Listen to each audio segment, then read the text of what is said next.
കാണേണ്ടത്. ഒരു സഹോദരി കേട്ടോ ഷീമാട്ടിയിൽ ചെന്ന് ഒന്നാം തരം സാരി വാങ്ങിച്ചു. 37,000 രൂപ. ഷൂന്നോ ആരാണ്ട് ഷൂന്ന് വെച്ചെന്തോ 1,00,000 സാരി ഉണ്ട് കേട്ടോ. അതും വാങ്ങിച്ചുകൊണ്ട് പുള്ളിക്കാരി വരിക. വീടെടുത്തുടനെ ഡ്രൈവറോട് പറഞ്ഞു, ഒരു 4-5 വീടിന് മുമ്പേ പറഞ്ഞു, എന്നെ അങ്ങ് ഇറക്കി വിട്ടേരെന്ന് പറഞ്ഞു. എന്നിട്ട് പുള്ളിക്കാരി ആ ഷീമാട്ടി എന്നുള്ള ബാഗും കൊണ്ട് ഇങ്ങനെ ആട്ടി കയറി പോവാ. അപ്പൊ സൗകര്യമാര് വഴിക്ക് നിൽക്കുന്നു, അതിലൊക്കത്തെ സൗകര്യമാര്. അവർ ചോദിച്ചു, ആഹാ ഷീമാട്ടി പോയായിരുന്നു? ആ പോയായിരുന്നു. ഷീമാട്ടി പോയായിരുന്നു. എന്തോ മേടിച്ചു? കാണാം. വീട്ടിലെത്തിയപ്പോഴത്തേക്കും ഒരു സോദരി സമാജത്തിനുള്ള ആൾ അവിടെയുണ്ട്. സന്ധ്യ മയങ്ങിയ നേരമാ. പുള്ളിക്കാരി പെട്ടെന്ന് എന്തെടുത്തെന്നറിയാമോ?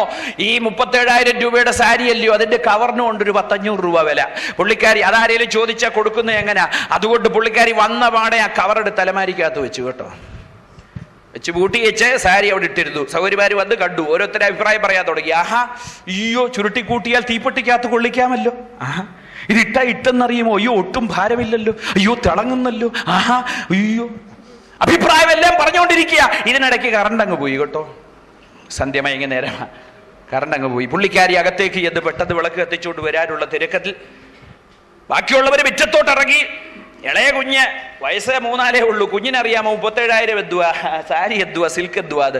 ഈ കുഞ്ഞ് അത് വലിച്ചു താഴെ ഇട്ടിരുന്നു. ഒന്നാം തരം ഗ്രനേറ്റ് തറയാ. പുള്ളിക്കാരിയില്ല വിളക്കും കത്തിച്ചോണ്ട് ഓടി വരികയും തെന്നി അവിടെ വീഴുകയും വിളക്ക് കമരുകയും അതിൽ തന്നെ വീഴുകയും തീ പിടിക്കുകയും ചെയ്യും. 37,000 രൂപയുടെ സാരി വീട്ടിൽ വന്ന് 15 മിനിറ്റിനകം ഒരു പിടി ചാരം. കവറന്തിയേ? നിങ്ങൾ മറന്നോ? കവറന്തിയേ? അലമാരി ഇരിപ്പുണ്ട്. ഇതുപോലെ മണ്ടം കളിക്കരുത് കേട്ടോ. കഥയുള്ളത്, വിലയുള്ളത്, അത് തീക്കിരയായിട്ട് ഈ പുറമെ ഉള്ളതിനായി ജീവിക്കുന്നത് നിർത്തണം കേട്ടോ. സ്തോത്രം. നമ്മുടെ ജീവിതത്തിന് അർത്ഥം വരുത്തുന്നത് നമ്മുടെ സമ്പാദ്യമല്ല, നമ്മുടെ ഉടയല്ല, നടയല്ല. നമ്മുടെ ജീവിതത്തിന് അർത്ഥം വരുത്തുന്നത് നമ്മൾ ഓടിക്കുന്ന വാഹനമല്ല, നമ്മൾ പാർക്കുന്ന വീടല്ല, നമ്മുടെ പേരിൽ എഴുതിയിരിക്കുന്ന ഏക്കർ കണക്കിന് തോട്ടമല്ല. നമ്മുടെ ജീവിതത്തിന് അർത്ഥം വരുത്തുന്നത് നമ്മുടെ പേരിനോടൊപ്പം വെച്ചിരിക്കുന്ന അക്ഷരങ്ങളല്ല. ജീവിതത്തിന് അർത്ഥം വരുത്തുന്നത് നിത്യതയിൽ എത്തുവാൻ നമുക്ക് കഴിയുന്നതാണ്. ഹല്ലേലൂയ. എനിക്കതിന് ഭാഗ്യം സിദ്ധിച്ചെന്ന് ഉറപ്പുള്ളവർ മാത്രമെന്ന് ദൈവത്തെ സ്തുതിച്ച്. ഹല്ലേലൂയ. എന്നെ കേൾക്കുന്ന പ്രിയ സ്നേഹിതരെ, മനസാന്തരം അതെന്താ? ദൈവം നമുക്ക് തന്ന ശേഷി ദൈവോന്മുഖമായി വിനിയോഗിക്കുക കേട്ടോ. ഇവിടെ ഇരിക്കുന്ന ആരെയും ഞാൻ കാണുന്നില്ല, നിങ്ങൾ എന്നെയും കാണുന്നില്ല. നമ്മൾ പരസ്പരം കണ്ടത് നമ്മുടെ കവറ കേട്ടോ. അകത്തുണ്ട് കഥയുള്ള, വിലയുള്ളത് കേട്ടോ. എന്ത്? ആത്മാവ്. യേശു എന്ത് പറഞ്ഞു? ഒരു മനുഷ്യൻ സർവ്വലോകവും നേടുകയും തന്റെ ആത്മാവിനെ നഷ്ടമാക്കുകയും ചെയ്താൽ അവനെന്തു പ്രയോജനം? ആത്മാവിനുള്ളത് കരുതുവാൻ കഴിയുകയാണ് വാസ്തവത്തിൽ ബുദ്ധിമാന്റെ ലക്ഷണം. ഇന്ന് രാത്രി ഇവിടെ ആഗതരായിരിക്കുന്ന എൻ്റെ പ്രിയ സഹോദരി സഹോദരങ്ങളെ, മാനസാന്തരം അതാണ് ദൈവം നമ്മിൽ നിന്ന് പ്രതീക്ഷിക്കുന്നത്. എന്താ മാനസാന്തരം? ദൈവം നമുക്ക് തന്ന ശേഷി ദൈവോന്മുഖമായി വിനിയോഗിക്കുക. ഇവിടെ നമ്മളെത്തി. എന്തുകൊണ്ടെത്തി? നമുക്ക് സമ്പാദ്യമുണ്ട്. എന്തുകൊണ്ട് സമ്പാദ്യമുണ്ട്? നമുക്ക് നാട്ടിൽ ചെന്നാൽ വിലയും നിലയുമുണ്ട്. എന്താ കാര്യം? ഏത് വലിയ പുളി കണ്ടാലും മുണ്ടിന്റെ മടക്കിക്കുത്തൊക്കെ അഴിച്ച് നമ്മുടെ മുമ്പിൽ നിൽക്കുകയുള്ളൂ. എന്താ കാര്യം? ഇതിന്റെയൊക്കെ പിന്നിലെ കാര്യം എന്താ സ്നേഹിതരെ? നമ്മൾക്ക് വിദ്യാഭ്യാസമുണ്ടെങ്കിൽ, സമ്പത്തുണ്ടെങ്കിൽ, ഇവിടെ വന്നെങ്കിൽ ഒക്കെ അതിന്റെ പിന്നിൽ ഒരു ഘടകമുണ്ട്. എന്താണെന്നറിയാമോ? ദൈവം തന്ന ഈ ശേഷിയാ കേട്ടോ. വകതിരിവില്ലായിരുന്നെങ്കിൽ ഒക്കുമായിരുന്നു, മന്ദബുദ്ധിയായിരുന്നെങ്കിൽ ഒക്കുമായിരുന്നു, തീരുമാനശേഷിയില്ലാത്തവരായിരുന്നു നാമെങ്കിൽ ഈ പറയുന്നത് നടപ്പിൽ വരുമായിരുന്നു. അപ്പൊ ഓർക്കണമേ, ലോകത്തിൽ നാം നേടിയതെല്ലാം നേടിയത് എന്തുകൊണ്ടാ? ദൈവം തന്ന ഈ ദാനം കൊണ്ടാ. പക്ഷേ ഈ ദാനത്തിന്റെ ആത്യന്തിക ഉപയോഗം ഇതൊന്നുമല്ല, ഇതിനപ്പുറത്തുള്ളതിനായി കരുതുക എന്നുള്ളത്. സ്തോത്രം. ഹല്ലേലൂയ. ഒരാൾക്ക് സപ്പോസ് എനിക്ക് ഒരാള് ഒരു മെഴ്സിഡീസ് ബെൻസ് കാർ തന്നെന്ന് കരുതുക. സൗജന്യമായി തന്നതാ, സമ്മാനമായി തന്നതാ. ഞാൻ അത് ഓടിച്ചുകൊണ്ട് ഇങ്ങനെ പോവുക കേട്ടോ. ആ സമയത്ത് എനിക്കിത് ദാനം ചെയ്തയാള് റോഡ് സൈഡിൽ നിൽക്കുന്നു, കോഴഞ്ചേരിയില്ല. പുള്ളി റോഡ് സൈഡിൽ നിന്നിട്ട് ഇങ്ങനെ കൈ കാണിക്കുക. നമുക്കറിയാം, കൈ കാണിച്ചാൽ അതിന്റെ അർത്ഥം എന്താ? നിർത്തി കൊടുക്കണമെന്ന. ഇത്രയ്ക്ക് വിലപിടിപ്പുള്ള ഈ കാറ് സൗജന്യമായി സമ്മാനമായി തന്ന എന്റെ ദാതാവ് അതൊന്ന് നിർത്തുവാൻ ആവശ്യപ്പെട്ട് കൈ നീട്ടിയതാ. ഞാൻ എന്തു വേണം? മനുഷ്യകുലത്തിൽപ്പെട്ടവനാണെങ്കിൽ എന്ത് ചെയ്യണം? നിർത്തി കൊടുക്കണം. കാര്യമെന്താ? ഇത്ര വിലപിടിപ്പുള്ള ഈ കാറ് സൗജന്യമായി സമ്മാനമായി എനിക്ക് തന്ന എന്റെ ദാതാവാ കൈ നീട്ടിയത്. പക്ഷെ ഞാൻ കണ്ടിട്ടും കാണാത്തവനെ പോലെ, ആക്സിഡന്റ് ആക്സിലറേറ്ററിൽ ആഞ്ഞു ചവിട്ടി അതിവേഗം ഓടിച്ചു പോയി. നിങ്ങൾ പറ, ഞാൻ ആരാന്ന്? എന്നെ പോലെ നന്ദി കെട്ടവൻ, നീചൻ, നികൃഷ്ടൻ, ദുഷ്ടൻ ലോകത്തിൽ ആരെങ്കിലും ഉണ്ടോ? സ്നേഹിത, നീ മാനസാന്തരപ്പെടാതിരിക്കുമ്പോ അത് തന്നെയാ ചെയ്യുന്നത്.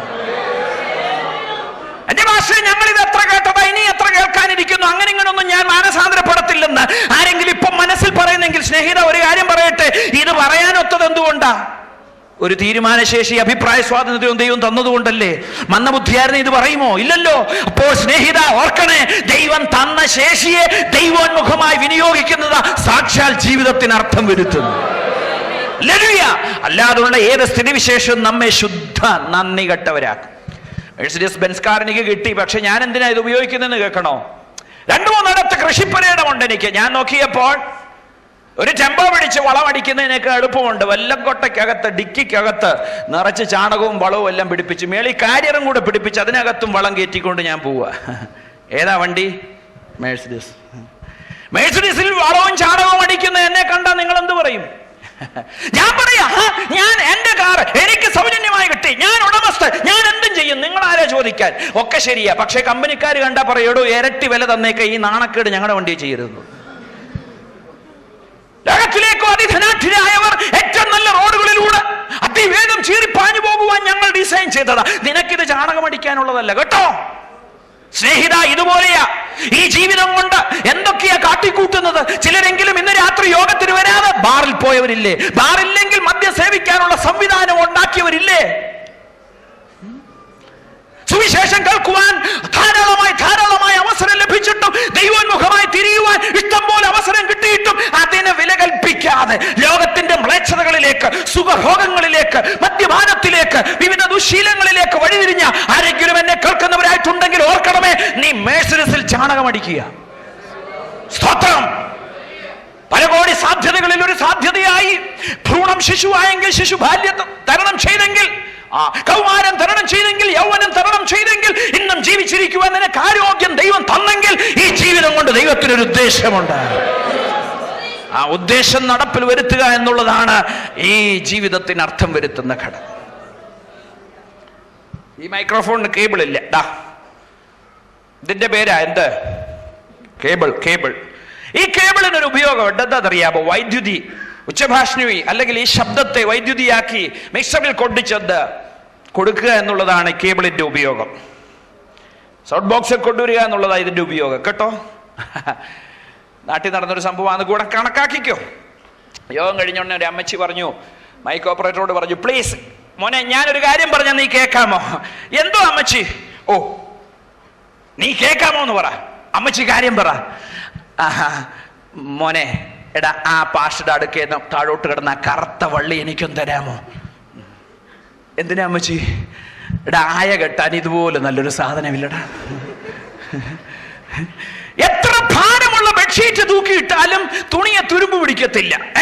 ഒരാഴ്ച കേട്ടോ, ആ തുണി അവിടെ കിടന്നാലും തുണിയെ തുരുമ്പ് പിടിക്കത്തില്ല, പൊട്ടത്തില്ല. മോനെ, ആയ കെട്ടാൻ ഇതുപോലെ നല്ലൊരു സാധനമില്ലടാ. എടാ തരണേടാ. നോക്കി വേണ്ടേ, ഇതനാ ആയ കെട്ടാം. പക്ഷെ കമ്പനിക്കാർ ഇതുണ്ടാക്കിയത് അയ കെട്ടാനാന്നോ? കമ്പനിക്കാർ ഇതുണ്ടാക്കിയത് അയ കെട്ടാനല്ല. പിന്നെന്തിനാ? വൈദ്യുതി അതിൽ കൂടെ പ്രവഹിപ്പിക്കുവാനോ അപ്പോൾ തന്നെ ക്ഷതമേൽക്കാതെ ഇൻസുലേറ്റഡ് ആയിട്ട് ഉണ്ടാക്കിയിരിക്കുക കേട്ടോ. ഇതുപോലെ സ്നേഹിത, ഈ ജീവിതം കൊണ്ട് പലതും നിനക്ക് നേടാം. പക്ഷേ നിന്നെ ഉണ്ടാക്കിയ സൃഷ്ടിച്ചവൻ അതല്ല ഉദ്ദേശിച്ചത് കേട്ടോ. അമ്പലശുംബിയായ മണിവേട വെക്ക്, 1 കോടി രൂപയുടെ വീട് വെക്ക് കേട്ടോ. മക്കളൊക്കെ നല്ല നിലവാരത്തിൽ വരട്ടെ, ഒരു ദോഷവുമില്ല. നോബൽ സമ്മാന ജേതാവായിക്കോ, രാഷ്ട്രീയ പ്രവർത്തകനായിക്കോ, പൊതുസമ്മതനായിക്കോ, സമുദായ നേതാവായിക്കോ, എന്തുമായിക്കോ. പക്ഷെ ഓർക്കണമേ, ആത്യന്തികമായി നിന്നെ സൃഷ്ടിച്ചവൻ അതല്ല ഉദ്ദേശിച്ചത്. അതിനപ്പുറത്തായി തമ്പുരാനൊരു ഉദ്ദേശമുണ്ട്. എന്ത്? നിനക്ക് ആത്മാവ് തന്ന, നിനക്ക് അസ്തിത്വം തന്ന, ഇന്നേ വരെ ജീവിച്ചിരിക്കുവാൻ സഹായിച്ച ആ ദൈവം നിന്നെ കുറിച്ച് ആഗ്രഹിക്കുന്നു. സ്വർഗത്തിൽ ദൈവത്തോടൊപ്പം നീ ആയിരിക്കണമെന്ന്. ഹല്ലേലൂയ. അതിനുപാധിയായ, അതിന് കാരണമായ ഘടകമാണ് മാനസാന്തരം. രാത്രി ഞാൻ അവിടെ കൊണ്ട് മാനസാന്തരം നിർത്തുകയാ. എന്താ മാനസാന്തരം? ദൈവം തന്ന ശേഷി ദൈവോന്മുഖമായി വിനിയോഗിക്കുന്നതിന് മാനസാന്തരം എന്ന് പറയുന്നു. നമ്മുടെ ജീവിതത്തിന് അർത്ഥം വരുത്തുന്ന ഘടകം, അസ്തിത്വത്തിന് അർത്ഥം വരുത്തുന്ന ഘടകം. അത് മറ്റൊന്നുമല്ല, മനം തിരിഞ്ഞ് ദൈവവഴികളിൽ നടക്കുക. പത്രോസ്ലീഹ ഇന്നേക്ക് 2000 വർഷം മുമ്പ് അരാമ്യ ഭാഷയിൽ ഫലസ്തീനിൽ ആ മാളിക മുറിയിൽ നിന്നുകൊണ്ട് വിളിച്ചു പറഞ്ഞത് ഞാൻ ഇവിടെ നിന്ന് വിളിച്ചു പറയട്ടെ, ആകയാൽ നിങ്ങൾ മാനസാന്തരപ്പെട്ട്. സ്തോത്രം. അടുത്തത് പത്രോസ് പറഞ്ഞു, എന്തു പറഞ്ഞു? ഓരോരുത്തർ തങ്ങളുടെ പാപങ്ങളുടെ മോചനത്തിനായി യേശു ക്രിസ്തുവിന്റെ നാമത്തിൽ സ്നാനമേൽപ്പീൻ. ഇതുവരെ പറഞ്ഞ കാര്യം അംഗീകരിക്കുന്ന വലിയൊരു കൂട്ടം ഇവിടെ ഉണ്ടെന്ന് എനിക്കറിയാം. എന്നാൽ അടുത്ത് പറയുന്നത് അംഗീകരിക്കുമോ എന്ന് സന്ദേഹം എനിക്കില്ലാതില്ല, ചിലരെങ്കിലും. എന്താണ് പത്രോസ് പറഞ്ഞത്? നിങ്ങൾ മാനസാന്തരപ്പെട്ട് ഓരോരുത്തരും തങ്ങളുടെ പാപങ്ങളുടെ മോചനത്തിനായി യേശു ക്രിസ്തുവിന്റെ നാമത്തിൽ. ബെന്തക്കോസ്തിലാണെങ്കിലും ബെന്തക്കോസ്തിന്റെ തലമുറകൾ മുന്നോട്ട് നീങ്ങും തോറും ഇതിന്റെയൊക്കെ കഥ എന്തെന്ന് തിരിച്ചറിയുവാൻ ചിലർക്കെങ്കിലും സാധ്യത കുറഞ്ഞിരിക്കുന്ന ഒരു സ്ഥിതിവിശേഷമുണ്ട്. ഓർക്കണേ, എന്താ സ്നാനം? എന്താ തിരുവചനം പഠിപ്പിക്കുന്ന സ്നാനം? വേദപുസ്തകം പഠിപ്പിക്കുന്ന സ്നാനം ശിശു സ്നാനവുമല്ല, മുതിർന്ന സ്നാനവുമല്ല. വേദപുസ്തകം പഠിപ്പിക്കുന്ന സ്നാനം വിശ്വസിച്ചതിൽ പിന്നെയുള്ള സ്നാനമാണ്. എന്തിനാണ് സ്നാനം? ക്രിസ്തുവിനോട് ചേരുവാനാണ് സ്നാനം. എന്താണ് സ്നാനം? ക്രിസ്തുവിന്റെ മരണ പുനരുത്ഥാനത്തോട് താതാത്മ്യപ്പെടുന്നതിനാണ് സ്നാനം. എന്താണ് സ്നാനം? കർത്താവിന്റെ കൽപ്പനയാണ്. എന്താണ് സ്നാനം? ക്രിസ്തുവിനെ പ്രതീകാത്മകമായി ധരിക്കുന്ന പ്രക്രിയയാണ് സ്നാനം. എന്താണ് സ്നാനം? നല്ല മനസ്സാക്ഷിക്കായുള്ള അപേക്ഷയാണ്. രാത്രി ഇതുവരെയും ആ മഹാഭാഗ്യം സിദ്ധിച്ചിട്ടില്ലാത്ത ആരെങ്കിലും എന്നെ കേൾക്കുന്നെങ്കിൽ ആ നിർണായക തീരുമാനം ഇന്ന് രാത്രി കൈക്കൊള്ളണം. സ്തോത്രം. മാനസാന്തരം ദൈവം തന്ന ശേഷി ദൈവോന്മുഖമായി വിനിയോഗിക്കുന്നതാണെങ്കിൽ സ്നാനം എന്താന്ന് കേൾക്കണോ? ആന്തരിക വിശ്വാസത്തിന്റെ ബാഹ്യ പ്രദർശനമാണ് സ്നാനം. അത് ദൈവത്തിന്റെ കൽപ്പന. അതെങ്ങനെ? വിശ്വസിച്ചതിൽ പിന്നെ. അല്ലെങ്കിൽ ആർക്ക്? വിശ്വസിക്കുന്നവർക്ക്. എങ്ങനെ? വെള്ളത്തിൽ മുങ്ങി പിതാപുത്ര പരിശുദ്ധാത്മാവിന്റെ നാമത്തിൽ. എന്താ ഇതിന്റെ അന്തസത്ത? എന്താ ഇതിന്റെ കാതൽ? ചിലരെങ്കിലും എന്നോട് ചോദിച്ചിട്ടുണ്ട്, എന്റെ ഭാഷയെ രക്ഷിക്കപ്പെട്ടാ പോരെ, മാനസാന്തരപ്പെട്ടാ പോരെ, എന്തിനാ സ്നാനപ്പെടുന്നത്? ന്യായമായ ചോദ്യമാ. സ്വർഗത്തിൽ പോകാൻ രക്ഷിക്കപ്പെട്ടാ പോരെ? ധാരാളം മതിയെന്ന്. സ്വർഗത്തിൽ പോകുവാൻ, ദൈവമകനാകുവാൻ രക്ഷിക്കപ്പെട്ടാൽ മതി. പക്ഷേ രക്ഷിക്കപ്പെടുക എന്ന് പറഞ്ഞാൽ എന്താ? ഞാൻ പറയുന്നില്ല, വേദപുസ്തകം തരുന്ന നിർവചനം തന്നെ പറയട്ടെ. യേശുവിനെ കർത്താവെന്ന് വാഗൊണ്ട് ഏറ്റുപറയും, ദൈവം അവനെ മരിച്ചവരിൽ ഉയർത്തെഴുന്നേൽപ്പിച്ചു എന്ന് ഹൃദയം കൊണ്ട് വിശ്വസിക്കുകയും ചെയ്താൽ നീ രക്ഷിക്കപ്പെടും കേട്ടോ. അപ്പോൾ എന്താ വാഗൊണ്ട് ഏറ്റുപറഞ്ഞത്? കർത്താവ് എന്താ? കുറിയോസ് എന്താ? പൗലോസിന്റെ കാലത്ത് അടിമ യജമാനെ വിളിക്കുന്ന പേര് കുറിയോസ്. ഈ അടിമയുടെ മേൽ യജമാനുള്ള അധികാര അവകാശം എന്തൊക്കെയാന്ന് കേൾക്കണമോ? എല്ലാവർക്കും സ്വന്തം എന്ന് പറയുവാൻ ഒരു ദിവസത്തിൽ 24 മണിക്കൂറാ കേട്ടോ. അതിലൊരു 8 മണിക്കൂർ ജോലി ചെയ്യണം, വേണേ ഓവർ ടൈം 16 മണിക്കൂർ, പിന്നെ ഒരു 8 മണിക്കൂർ അവനവന്റെ കാര്യത്തിനുണ്ട്. എന്നാൽ പൗലോസിന്റെ കാലത്ത് അടിമയുടെ 24 മണിക്കൂറും അതിന്റെ സകല മിനിറ്റും അതിന്റെ സകല സെക്കൻഡും ആരുടെ വകയാണെന്നറിയാമോ? യജമാനന്റെ വകയാ. അവനെ സ്വന്തം എന്ന് പറയുവാൻ ജീവിതത്തിൽ ഒരു നിമിഷം പോലുമില്ല. ഏത് സമയവും അവനെ കൊണ്ട് എന്തും ചെയ്യുവാൻ യജമാനന് അധികാരമുണ്ട്. പോരാ, സ്വന്തം എന്ന് പറയുവാൻ വീടില്ലെങ്കിലും കടപ്പാടമില്ലെങ്കിലും അവനവന്റേതാ ഭാര്യയും മക്കളും കേട്ടോ. എന്നാൽ പൗലോസിന്റെ കാലത്ത് കേൾക്കണമോ? അടിമയുടെ ഭാര്യയും മക്കളും ആരുടേതാണെന്നറിയാമോ? യജമാനന്റെ വകയാ. ഇനി നമുക്കറിയാം, മനുഷ്യനെ കൊന്നാൽ കൊലപാതകമാ. പക്ഷേ പൗലോസിന്റെ കാലത്ത് അടിമയെ യജമാനൻ കൊന്നാൽ കേസില്ല, കുറ്റമില്ല. എന്താ കാര്യം എന്നറിയാമോ? നമ്മൾ വളർത്തുന്ന ആടിനെ കൊന്നു കറി വെച്ചാൽ കേസില്ലാത്തതുപോലെ, കോഴിയെ വളർത്തി നാം കറി വെച്ചാൽ കേസില്ലാത്തതുപോലെ, പൗലോസിന്റെ കാലത്ത് അടിമയെ യജമാനൻ കൊന്നാൽ കേസില്ല. എന്തുകൊണ്ട്? യജമാനന്റെ വക വസ്തുവ അന്ന് അടിമ കേട്ടോ. ശ്രദ്ധിക്കണം, ആ കാലത്ത് അടിമ യജമാനനെ, ഡൂലോസ് യജമാനനെ വിളിക്കുന്ന പേരാ കുറിയോസ് കേട്ടോ. യേശുവിനെ എന്താ വിളിക്കേണ്ടത്? അച്ചായാന്ന് വിളിക്കണമെന്നല്ല പൗലോസ് എഴുതിയത് കേട്ടോ. യേശുവിനെ എന്ത് വിളിക്കണമെന്ന് പൗലോസ് അവിടെ രേഖപ്പെടുത്തിയത്? രക്ഷിക്കപ്പെടുന്നവൻ രക്ഷിക്കപ്പെടുന്നുവെന്ന് തെളിയിക്കത്തക്കവണ്ണം വാഗൊണ്ട് ഏറ്റുപറയേണ്ടത് കുറിയോസ്, കർത്താവ്. കർത്താവ് സകലത്തിനും സകലവുമായി യേശുവിനെ അംഗീകരിക്കുന്നതാണ് കുറിയോസ് എന്ന് വാഗൊണ്ട് ഏറ്റുപറയുമ്പോൾ. അങ്ങനെ വാഗൊണ്ടൊരുവൻ ഏറ്റുപറഞ്ഞ ശേഷം യേശു കൽപ്പിച്ച കൽപ്പന, നിങ്ങൾ പുറപ്പെട്ട പിതാവിന്റെയും പുത്രന്റെയും പരിശുദ്ധാത്മാവിന്റെയും നാമത്തിൽ സ്നാനം കഴിപ്പിച്ച് ഞാൻ നിങ്ങളോട് ഉപദേശിച്ചതൊക്കെയും പ്രമാണിപ്പാൻ തക്കവണ്ണം പഠിപ്പിച്ചും കൊണ്ട് സകല ജാതികളെ ശിഷ്യരാക്കുവിനെന്ന് കർത്താവ് പറഞ്ഞെങ്കിൽ ആ കൽപ്പന നിസ്സാരമായി കണക്കാക്കുവാൻ ആർക്ക് കഴിയും? Praise God. ഓർപ്പിക്കട്ടെ സ്നേഹിത, നീ വാസ്തവത്തിൽ രക്ഷിക്കപ്പെട്ടെങ്കിൽ, വാസ്തവത്തിൽ മാനസാന്തരപ്പെട്ടെങ്കിൽ, വാസ്തവത്തിൽ യേശു നിനക്കാരെങ്കിലും ആണെങ്കിൽ നീ ജീവിതം കൊണ്ട് അത് തെളിയിക്കും. എങ്ങനെ തെളിയിക്കും? യേശു കൽപ്പിച്ച കൽപ്പന അനുസരിച്ച് തെളിയിക്കും. സ്നാനമെന്ത്? കർത്താവിന്റെ കൽപ്പന. സ്നാനമെന്ത്? ക്രിസ്തുവിനോട് ചേരുവാൻ. നമ്മുടെ പ്രധാനമന്ത്രി ഇന്ത്യയിൽ ശ്രീ മൻമോഹൻ സിംഗ്. ശ്രീ മൻമോഹൻ സിംഗ് എന്തുകൊണ്ട് പ്രധാനമന്ത്രിയായി? ഏറ്റവും കൂടുതൽ MP-മാരുടെ പിന്തുണ തനിക്കുള്ളതുകൊണ്ട്, കോൺഗ്രസിന്റെ നേതാവായതുകൊണ്ട് അദ്ദേഹം പ്രധാനമന്ത്രിയായി. ഓക്കെ, അദ്ദേഹം ഇങ്ങനെ പറയുന്നു എന്ന് കരുതുക, അതുകൊണ്ട് ഞാൻ സത്യപ്രതിജ്ഞ ചെയ്യുന്നില്ല. ഞാൻ കോൺഗ്രസിന്റെ നേതാവ്, ഏറ്റവും കൂടുതൽ MP-മാരുടെ പിന്തുണ എനിക്കുണ്ട്, ഞാൻ ഇപ്രാവശ്യം സത്യപ്രതിജ്ഞ ചെയ്യുന്നില്ല. സത്യപ്രതിജ്ഞ ചെയ്യാതെ അദ്ദേഹത്തിന് പ്രധാനമന്ത്രിയാകാൻ ഒക്കുമോ? പിന്തുണയുണ്ടെന്നുള്ളത് സത്യമാ, ജനസമ്മതി ഉണ്ടെന്നുള്ളത് സത്യമാ, ഭൂരിപക്ഷം അദ്ദേഹത്തിന് അവകാശപ്പെടാനുണ്ടെന്നുള്ളത് സത്യമാ. പക്ഷേ പ്രധാനമന്ത്രിയാകണമെങ്കിൽ എന്ത് ചെയ്തേ പറ്റൂ? സത്യപ്രതിജ്ഞ ചെയ്തേ പറ്റൂ. Minute 2 or 3 എടുക്കുകയുള്ളൂ. പക്ഷെ അതുകൂടാതെ ആർക്കും എന്താകാൻ ഒക്കത്തില്ല? പ്രധാനമന്ത്രിയാകാൻ ഒക്കത്തില്ല. കേട്ടോ, ഇതുപോലെ പിറന്ന വീട് ക്രൈസ്തവ വീടായിരിക്കാം, വായിക്കുന്ന പുസ്തകം സത്യവേദ പുസ്തകമായിരിക്കാം, പോകുന്ന ദേവാലയം ക്രൈസ്തവ ദേവാലയമായിരിക്കാം. സ്നേഹിത, അതുകൊണ്ടായില്ല യേശുവിനോട് ചേരുവാൻ നീ സ്നാനമേറ്റേ പറ്റൂ. തിരിച്ച് ഞാൻ പറയട്ടെ, ഞാൻ സത്യപ്രതിജ്ഞ ചെയ്യാം, ഞാൻ പ്രധാനമന്ത്രിയാകുമോ? മൻമോഹൻ സിംഗ് ഇംഗ്ലീഷിലാ സത്യപ്രതിജ്ഞ ചെയ്തെങ്കിൽ ഞാനും ഇംഗ്ലീഷിൽ ചെയ്യാം, ഹിന്ദിയിലാണെങ്കിൽ അതും ചെയ്യാം, മലയാളത്തിലാണെങ്കിൽ പറയുകയും വേണ്ട. ഞാൻ പ്രധാനമന്ത്രിയാകുമോ? ആകത്തില്ല. വെറും സത്യപ്രതിജ്ഞ ഒരുവനെ എന്താക്കത്തില്ല? പ്രധാനമന്ത്രിയാക്കത്തില്ല. അത് മമ്മൂട്ടി സത്യപ്രതിജ്ഞ ചെയ്യുന്ന പോലെ ഉള്ളൂ കേട്ടോ, അല്ലെങ്കിൽ മോഹൻലാൽ SI ആകുന്ന പോലെ ഉള്ളൂ കേട്ടോ. എന്തില്ല അതിന്? കഥയില്ല. എന്തില്ല അതിന്? അർത്ഥമില്ല. എന്താണത്? വെറും നാട്യമാ. ഇതുപോലെ സ്നേഹിത, പെന്തക്കോസ്തിൽ ജനിച്ചു പോയതുകൊണ്ട്, കല്യാണപ്രായമായതുകൊണ്ട്, കുവൈറ്റിൽ പോകാറായതുകൊണ്ട് ഒന്ന് സ്നാനപ്പെടാമെന്ന് വെച്ചാൽ ചക്ക വെള്ളത്തിൽ പോയത് എടുത്തോണ്ട് വന്ന പോലെ ഉള്ളൂ കേട്ടോ. സ്നാനമാകുന്നത് എങ്ങനെയാണെന്നറിയാമോ? നിന്റെ ഹൃദയ അന്തർഭാഗത്ത് യേശുവിനെ നീ എങ്ങനെ അംഗീകരിക്കുന്നു എന്നതിന്റെ വെളിച്ചത്തില കേട്ടോ. ചിലർക്കെങ്കിലും സ്നാനത്തിന്റെ അന്തസ്സത്ത് ഉൾക്കൊള്ളുവാൻ കഴിഞ്ഞിട്ടില്ല. സ്നേഹിതരെ, ഒരു വാസ്തവം പറയട്ടെ, യേശു നമുക്കാരെങ്കിലും ആണെങ്കിൽ, യേശുവിനെ ജീവിതം അടിയറ വെച്ചെങ്കിൽ അത് തെളിയിക്കുവാൻ ദൈവം തന്ന ഉപാധിയാ സ്നാനം.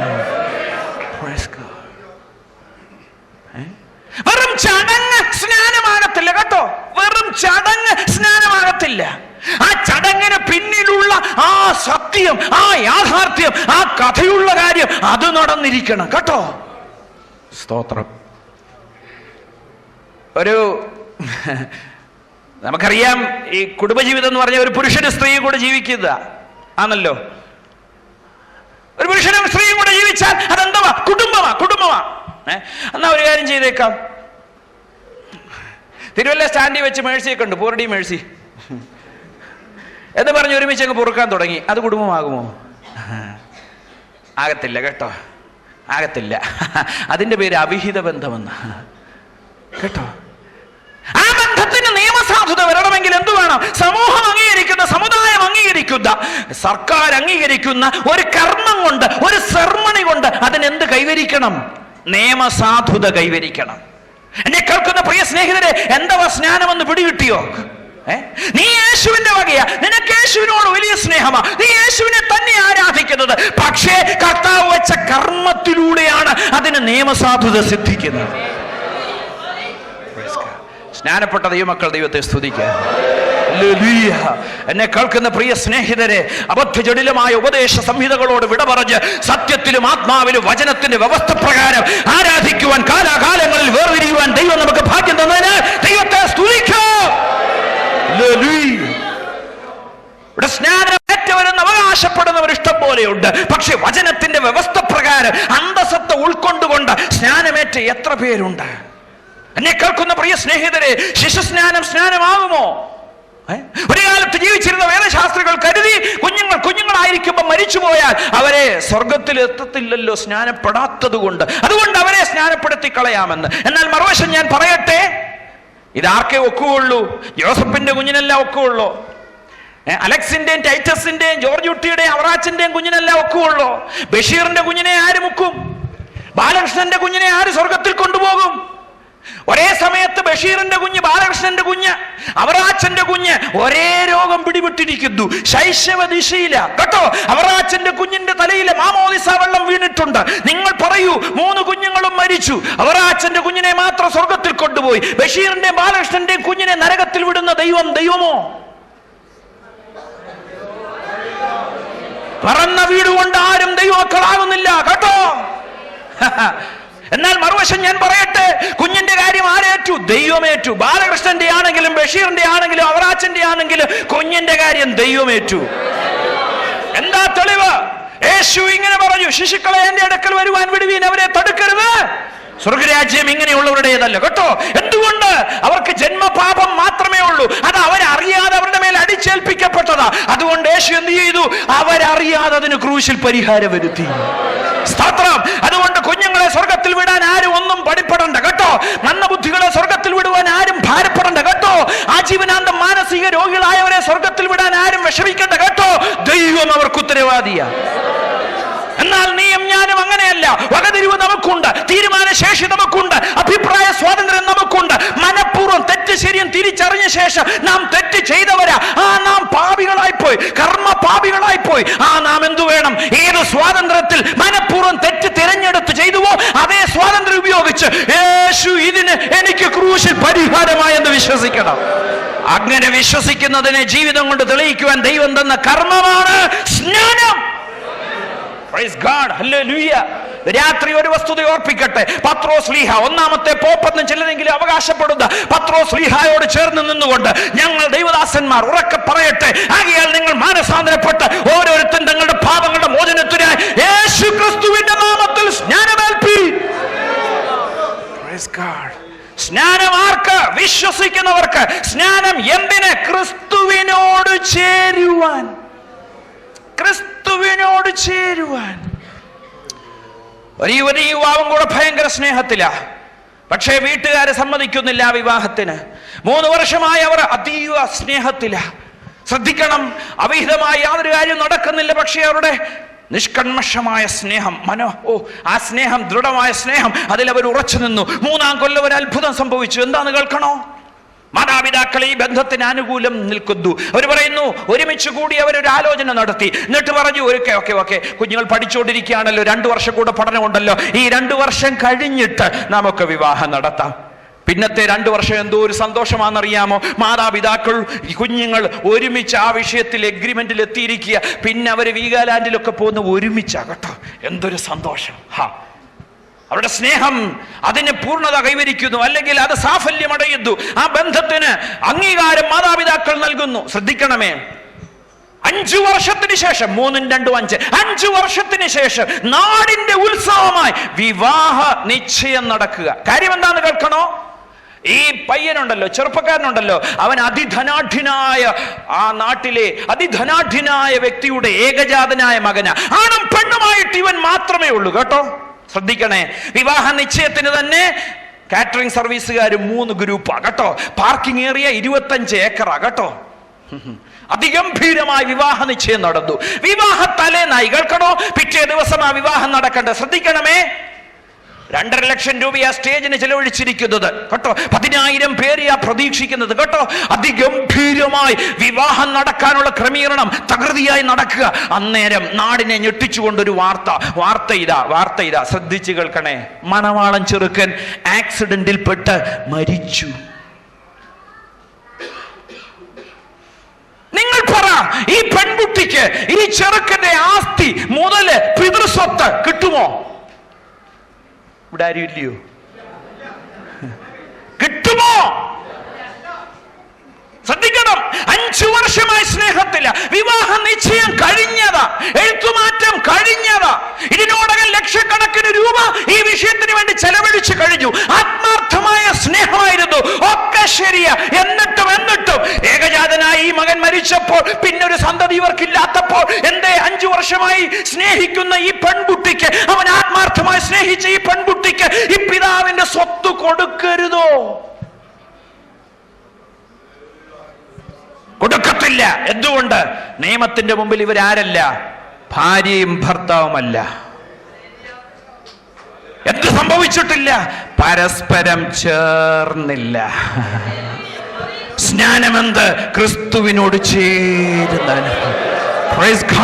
സ്വർഗീയ സ്ഥാവര ജംഗമ വസ്തുക്കളുടെ നിത്യ അവകാശത്തിന് എന്നെയും നിന്നെ യോഗ്യരാക്കത്തക്കവണ്ണം ക്രിസ്തുവിനോട് ചേരുന്ന അവാച്യമായ മാർമികമായ അടിസ്ഥാനപരമായ ബന്ധത്തിന്റെ തെളിവാണ് സ്നാനം. സ്നാനപ്പെട്ടവർ കരമേർ ദൈവത്തെ സ്തുതിക്കുക. ഹല്ലേലൂയ. കുവൈറ്റിൽ വന്നതല്ല നമ്മുടെ മഹത്വം കേട്ടോ, നമ്മുടെ സമ്പാദ്യമല്ല നമ്മുടെ മഹത്വം കേട്ടോ, നമ്മുടെ ബാങ്ക് ബാലൻസ് അല്ല നമ്മുടെ മഹത്വം കേട്ടോ, നമ്മുടെ വീടല്ല നമ്മുടെ മഹത്വം കേട്ടോ, നമ്മുടെ വണ്ടിയല്ല നമ്മുടെ മഹത്വം കേട്ടോ, നമ്മുടെ മക്കളല്ല നമ്മുടെ മഹത്വം കേട്ടോ. നമ്മുടെ മഹത്വം നാം ക്രിസ്തുവിനോട് ചേർന്നു, ക്രിസ്തുവിനോട് ചേർന്നു. അതാ നമ്മുടെ മഹത്വം. Praise God. ഹല്ലേലൂയ. ക്രൈസ്തവരെന്ന് അഭിമാനിക്കുമ്പോൾ തന്നെ, ക്രൈസ്തവ ഭവനത്തിൽ ജനിച്ചെന്ന് അവകാശപ്പെടുമ്പോൾ തന്നെ, ഇതുവരെ ദൈവം വെച്ച കൽപ്പന അനുസരിച്ച് ക്രിസ്തുവിനോട് ചേരുവാൻ കഴിയാത്തവരായി ലക്ഷക്കണക്കിന് ആളുകൾ നമുക്ക് ചുറ്റുമുള്ളപ്പോൾ, നമ്മുടെ ബന്ധത്തിലുള്ളപ്പോൾ, ഇന്ന് രാത്രി അവർക്ക് വേണ്ടി നമുക്ക് പക്ഷപാതം ചെയ്യാം. സത്യം അവരെ സ്വതന്ത്രമാക്കട്ടെ. വചനം എന്ത് പറയുന്നു? യേശു എന്ന് പറഞ്ഞു, നിങ്ങൾ സത്യം അറിയുകയും സത്യം നിങ്ങളെ സ്വതന്ത്രരാക്കുകയും ചെയ്യും. സ്നാനം ആർക്ക്? ശിശുക്കൾക്കല്ല. സ്നാനം ആർക്ക്? മുതിർന്നവർക്കല്ല. സ്നാനം ആർക്ക്? വിശ്വസിക്കുന്നവർക്ക്. എന്തു വിശ്വസിക്കുന്നവർക്ക്? യേശു ദൈവപുത്രനെന്ന്, യേശു എന്റെ പാപത്തിന് പരിഹാരമായി ക്രൂശിൽ മരിച്ചു എന്ന്, എന്റെ യേശു ഇനി എനിക്കായി അതിവേഗം വരുമെന്ന് വിശ്വസിക്കുന്നവർക്കുള്ളതാണ് സ്നാനം. ഇനി അമാന്തിക്കരുത് കേട്ടോ. സ്തോത്രം. ബന്ധത്തിന് നിയമസാധുത വരുത്തുന്ന, ക്രിസ്തുവിനോട് ചേരുന്ന ദിവ്യ അനുഭവമാണ് സ്നാനം. പോരാ, ബൈബിൾ എന്ത് പറയുന്നു? ക്രിസ്തുവിനോട് ചേരുവാൻ സ്നാനമേറ്റവരായ നാം എല്ലാവരും ക്രിസ്തുവിനെ ധരിച്ചിരിക്കുന്നു. വസ്ത്രം ധരിക്കാൻ ബുദ്ധിമുട്ടുള്ള രണ്ടു കൂട്ടം ആളുകളുണ്ട്. ഒന്ന് ശിശുക്കൾ, മറ്റൊന്ന് മാനസിക രോഗികൾ. ശൈശവഘട്ടത്തിൽ ക്ഷമിക്കും. ഞാൻ ഓർക്കുന്നു, എന്റെ മൂത്ത മോനെ ചെറുപ്പത്തിൽ വല്ലോടത്ത് പോകുമ്പോൾ വല്ലോ ഒന്ന് ഇടിയിക്കുന്ന എന്തോ ഒരു ബുദ്ധിമുട്ടായിരുന്നറിയാം. അവന്റെ മമ്മി ഞാനും കൂടെ കഠിന പ്രയത്നം ചെയ്ത ഇതെല്ലാം കൂടെ ഒന്ന് കയറ്റിയിട്ട് ബക്കിളിടുന്നത്. അവന് ഫ്രീ ആയിട്ട് നടക്കണം. ആരാ? കുഞ്ഞ. ഇപ്പം വയസ്സ് 13. ഇപ്പോഴും അങ്ങനെ തുടങ്ങിയാലോ? എന്നെ കേൾക്കുന്ന സ്നേഹിതരെ, ആത്മീയത്തിന്റെ ശൈശവത്തിൽ ഒരുപക്ഷെ ക്രിസ്തുവിനെ ധരിക്കുന്നതിന്റെ ആവശ്യബോധം നിനക്ക് അത്രയ്ക്ക് തോന്നിയെന്ന് വരത്തില്ല. പക്ഷേ വയസ്സിൻമണി ആയില്ലയോ? ഇപ്പോഴും ഇങ്ങനെ അങ്ങ് നടന്നാലോ? മാർമികമായി ആത്മീകമായി നമ്മുടെ നീതിയായി ധരിക്കുന്ന ക്രിസ്തുവിനെ ധരിക്കുന്ന പ്രക്രിയയാണ് സ്നാനം. ഇവിടെ ഒരു പക്ഷേ അതീവ വിശപ്പുള്ളവർ ഇരിപ്പുണ്ടായിരിക്കാം. വിശപ്പ്, ദാഹം കഠിനമായിട്ടുള്ളവർ ഇവിടെ കണ്ടേക്കാം കേട്ടോ. നമുക്ക് സഹിക്കാവുന്നേ ഉള്ളൂ. വിശപ്പുണ്ട്, ദാഹമുണ്ട്, ഇവിടെ ഇരിക്കാവുന്നേ ഉള്ളൂ. പക്ഷേ നഗ്നനായി ഒരു നിമിഷം ഇരിക്കാവുന്ന ആരെങ്കിലും ഇവിടെ ഉണ്ടോ? സുബോധമുള്ള ഒരൊറ്റ വ്യക്തിക്ക് നഗ്നനായി സമൂഹമധ്യേ ഒരു നിമിഷം നിൽക്കുവാൻ കഴിയത്തില്ല. ലോകപ്രകാരം ഇത് വാസ്തവമാണെങ്കിൽ ഒരു സത്യം ഞാൻ പറയട്ടെ, ഈ സത്യം ഗ്രഹിച്ച ശേഷം സ്നാനപ്പെടാതെ ഒരു നിമിഷം നിനക്ക് നിൽക്കാനൊക്കത്തില്ല. ക്രിസ്തുവിനെ ധരിക്കുന്ന, ക്രിസ്തു എനിക്ക് പകരമായി നീതിയായി ഞാൻ ധരിക്കുന്ന അനുഗ്രഹീത പ്രക്രിയയാണ് സ്നാനം. ലവോദിക്ക പീരീഡ്, ആ പീരീഡിന്റെ പ്രത്യേകത, ലവോദിക്ക സഭ അവകാശപ്പെടുന്നു, ക്രിസ്തുവിന്റെ വരവിന് തൊട്ടു മുമ്പുള്ള സഭ, ആ സഭ അവകാശപ്പെടുന്നു, ഞാൻ ധനവാൻ, സമ്പന്നൻ, എനിക്ക് ഒന്നിനും. ഭർത്താവ് നോക്കി എന്താ പറഞ്ഞത്? അയ്യോ, നീ ആരാ? ദരിദ്രന, നീ ആരാ? കുരുടന, നീ ആരാ? അരിഷ്ടന, നീ ആരാ? നഗ്നന. ലോകമെമ്പാടുമുള്ള ക്രിസ്ത്യനും എങ്ങനെ നഗ്നരായി? വിഷയം ഇത്രയേ ഉള്ളൂ, ക്രിസ്തുവിനെ ധരിക്കുവാൻ കഴിയാത്ത ആ നഗ്നത ഇന്ന് ക്രൈസ്തവ സഭയുടെ മുഖച്ഛായ ആയിരിക്കുക. ഇല്ല, ആ അബദ്ധജടിലമായ ഉപദേശത്തോട് വിട പറഞ്ഞിട്ട് ക്രിസ്തുവിനെ ധരിക്കുവാൻ ദൈവം നമുക്ക് തന്ന ഭാഗ്യത്തിനായി നമുക്ക് ദൈവത്തെ സ്തുതിക്കാം. ഹല്ലേലൂയ. എന്നെ കേൾക്കുന്ന പ്രിയ സ്നേഹിതരെ, ആത്മാർത്ഥമായ ചോദ്യങ്ങൾ എനിക്ക് നേരെയുള്ളത് ഞാൻ പറയട്ടെ, ചിലതെങ്കിലും ആവർത്തിക്കട്ടെ. എന്നോട് ചിലർ ചോദിച്ചിട്ടുണ്ട്, അങ്ങനാണെങ്കിൽ പാസ്റ്റർ, ഞങ്ങളുടെ പൂർവികർ എവിടെ പോകും? ഒന്നാന്തരം ഭക്തനായി ജീവിച്ച ഞങ്ങളുടെ വല്യപ്പച്ചൻ കേട്ടോ, ആ അപ്പച്ചൻ സ്നാനപ്പെട്ടില്ല, മരിച്ചുപോയി. എന്തേ? പുള്ളി നരകത്തിൽ പോകുമോ? പുള്ളിയെ നരകത്തിൽ വിടാൻ ഞാൻ ആരുമല്ല, സ്വർഗത്തിൽ വിടാനും ഞാൻ ആരുമല്ല. എന്നാ മറുവശം ഞാൻ പറയട്ടെ, അപ്പച്ചൻ ഏത് കാലത്ത് ജീവിച്ചു? 163 വർഷമേ ആയിട്ടുള്ളൂ മലയാളത്തിൽ ഈ പുസ്തകം കിട്ടിയിട്ട്. അതിനു മുമ്പും കൊച്ചു കേരളത്തിൽ ആരുണ്ട്? ക്രിസ്ത്യാനികളുണ്ട് കേട്ടോ. അവർ വായിച്ച പുസ്തകം ഏത്? മറ്റൊരു ഭാഷയിലുള്ള പുസ്തകം എത്ര? ഒരു ഇടവകയ്ക്കൊന്ന്, ഒരു പള്ളിക്കൊന്ന്. കേട്ടോ, അക്കാലത്ത് അവർ യേശു ദൈവമെന്നും പറഞ്ഞ് അന്യജാതിക്കാർ തിങ്ങിപ്പാർക്കുന്ന കൊച്ചു കേരളത്തിൽ, ഭാരതത്തിൽ നേരെ നിന്നത്.